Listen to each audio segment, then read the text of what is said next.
do you actually think that the title Christ had its origin in Kemet, brother? Because now you're studying Kemet and you're dealing with the science now. Okay. So do you think the title Christ has its origin in Kemet?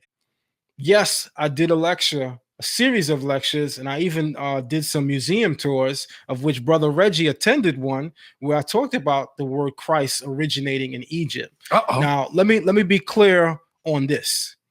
The language in the era of Jesus or Yeshua is Hebrew, Aramaic, and Greek or Greco-Roman. So in the era of Jesus, you have three main languages. Two of them are sister languages. You have Hebrew and Aramaic, which is sister languages, and then you have Greco-Roman. So sure, there were Jews or Israelites that spoke Greek, and certainly there were Israelites that spoke Hebrew and Aramaic. Any Israelite following Jesus would have never called him Jesus. So I know it's been said in this community that you guys believe in Jesus, but you could never get a Messianic brother to come on this platform and tell you he believed in Jesus. He would call him 𝑔𝑦𝑒ℎ𝑢ah, and those in my community would refer to him as Yeshua, right? Yeshua or Yeshua? Yeshua or Yeshua. Okay. Or even as I believe Divine Prospect says, Yahusha, right? So my point though is this: they all reject Greco-Roman terminology to represent him. For instance, all of the original followers, if in fact the story is true, all of the original followers would not have called him Christ. They would have called him Mashiach, because that is the language that they spoke. In both Hebrew and Aramaic, he would have been the Mashiach. He would have never been the Christ. You find this Christ concept when Europeans begin to colonize this particular text.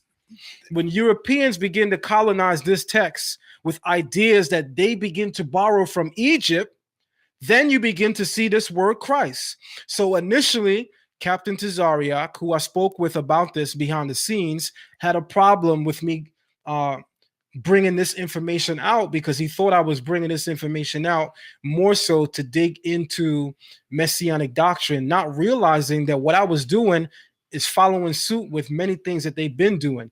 𝑓𝅎𝑅𝓐𝓏 always says he rejects white Jesus. He even said on the show, in my hearing, when I went to Cross the Line Radio, he don't even like the word Jesus.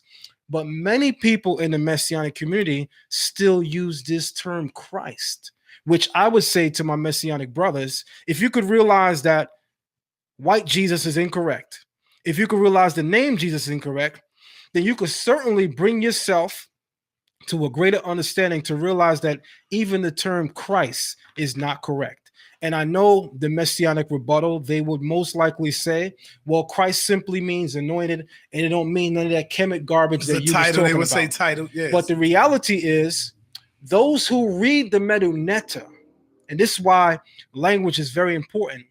I said this recently, until you begin to read different languages within the African paradigm, your thought about an African spiritual system will in fact be colonized with European ideas. I'm going to say that one more time. Until you begin to read for yourself different and various African languages, your take on the belief system, the culture, the heritage, the literature, period, bar none, on those African systems will in fact be colonized with European and Eurocentric thought, simply because everything that you're learning of them is coming from the work of Europeans who know how to read the language, versus you who rely upon them first to interpret it. Thankfully today, many in the Kemetic community no longer have to deal with that, because there are many people present who read and speak the 𝑚eduNetha, which brings me to this point. Yes, we know that the word Christ is a Greek term, Christos, which literally means the anointed. And the term Mashiach in Hebrew also means anointed. But guess what? QRS in the 𝑚eduNetha, which would be the hill glyph, the glyph for hill, which gives you the Q sound, and then the glyph for R, which is the mouth, which gives you the R sound, and then the folded cloth, which is the glyph for S, which gives you the S sound, and then there's a determinative there. The determinative that is used in the word for Christ, which is a title of Anubis or Inpu. So let me say this. For those who read the 𝑚eduNetha, you'll know that the word Christ, which is first and foremost a title of Inpu in funerary scenes relating to the afterlife as various titles. Whenever you see Anpu, or in Greek Anubis, in the Medunetta, there are a series of titles. Attached to one of his titles, which is Christ, is the determinative. The determinative that is there present is the determinative for anointing, which is powerful, because many people who think that it's incorrect to make a correlation between the title Christ as it is used to for Anubis is an incorrect correlation to refer to Jesus the Christ. They think it's wrong on the basis that they say, well, Christ in Kemet literally just means he who prepares you for life eternal. Because what is the role and the job of Anubis? Anubis is preparing the Sahu, the mummy, for what? Life eternal. All right. Christ is slated to have said in John 11:25, I am the resurrection. He who seeks life eternal must come through me. So he himself is following suit with that same concept, in that he can rightfully also be said to be one who prepares you for life eternal. So that now when you see this term Christ, as it is first used in Kemet, being now referred to him, you'd be moved to say, well, you got it from Kemet, which is absolutely correct, because we remember no Hebrew can deny the word Christ is not a Greek word.